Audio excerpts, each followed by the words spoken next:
Are you thinking about your next salary negotiation, or maybe you're just eyeing some investments?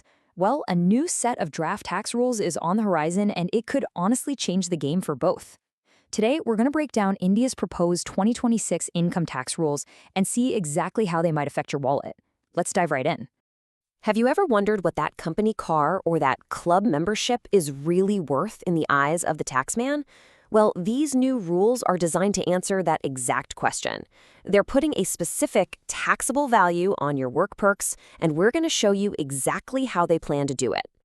All right, so let's take a little peek into the future of taxes in India.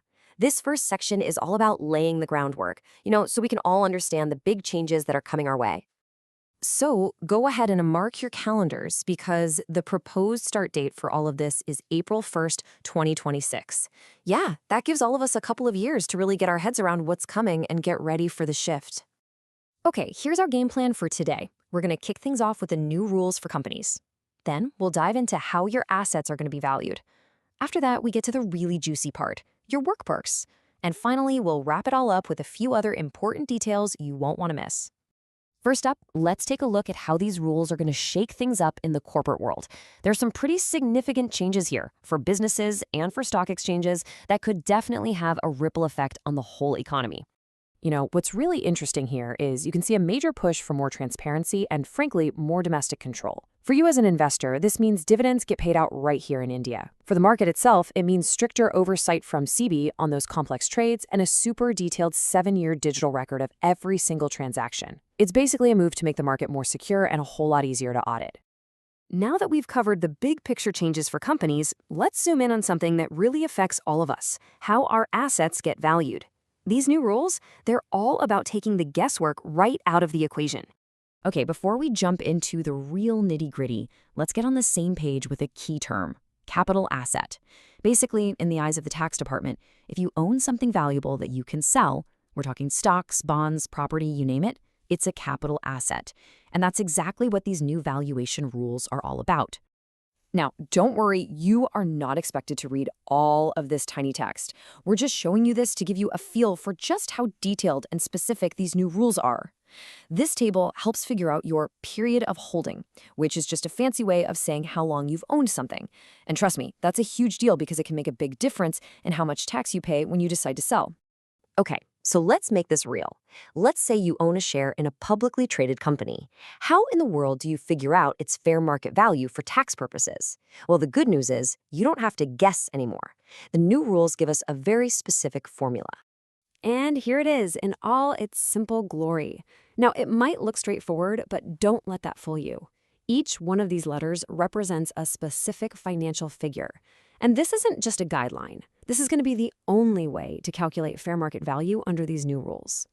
Okay, let's unpack this. A is the company's market cap, basically what it's worth on the stock market. B is its liabilities, so what it owes.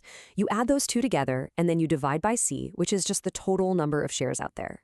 It's really designed to create a single standard way to value a share, no matter who's doing the math. All right, let's talk about the part of these new rules that's probably going to hit closest to home for a lot of us, our work perks. The government is getting very specific about how these benefits are going to be taxed. So the official fancy term is perquisites, but we all just call them work perks, right? We're talking about things like the company car, company-provided housing, club memberships, the whole shebang. And under these new rules, if your employer is paying for it, there's a very good chance it's getting taxed. And again, please don't strain your eyes trying to read this. We're just showing you the incredible level of detail we're dealing with here. This is the official government table for valuing company-provided housing. Looks pretty complicated, right? Well, don't worry. We've broken it down for you on the very next slide. So here's the simple breakdown. If your company gives you a place to live, a certain percentage of your salary is now going to be considered taxable income. And as you can see, it all comes down to where you live. The bigger the city's population, the higher the percentage of your salary gets taxed for that housing perk. Now, let's talk about the company car. The new rules draw a really clear line in the sand here. If you use the car strictly for work and you've got the documents to prove it, you're in the clear, no tax.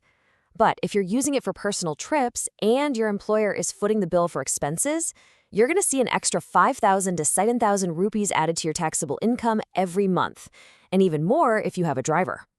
And the new rules cover a bunch of other perks too. Any gifts from your employer, they're tax-free, but only up to 15,000 rupees a year. That fancy club membership, you won't get taxed on the big joining fee, but you will on the annual dues. And if you're using company assets at home, like furniture, you'll be taxed on 10% of their original cost each year. But here's an interesting exception. This doesn't apply to laptops and computers. Wow, we have covered a lot of ground. So for this last section, let's just zoom out for a second and look at the big picture. What are the key things you really need to remember about all these new tax rules? And it's not just about folks living in India either. These rules also specifically lay out how non-residents who have business interests or own assets here are going to be taxed.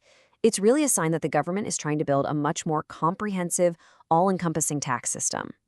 So what's the bottom line here? Well, first, the government is getting very specific. They're using clear formulas and tables to take all the guesswork out of taxes, and probably close a few loopholes along the way. Second, these rules are incredibly far-reaching. They affect everyone from huge corporations down to individual employees. And third, the main goal seems to be creating a standardized system that's predictable and, at least in theory, fair for everybody. So, what does this all mean for you personally? Well, with such clear rules on how perks are valued, your total compensation is suddenly about a lot more than just your base salary. The next time you're looking at a job offer, you might want to think really hard about the tax implications of that company car or that housing allowance. It's a whole new era of financial planning, and it's something we're all going to need to get used to. Thanks for tuning in.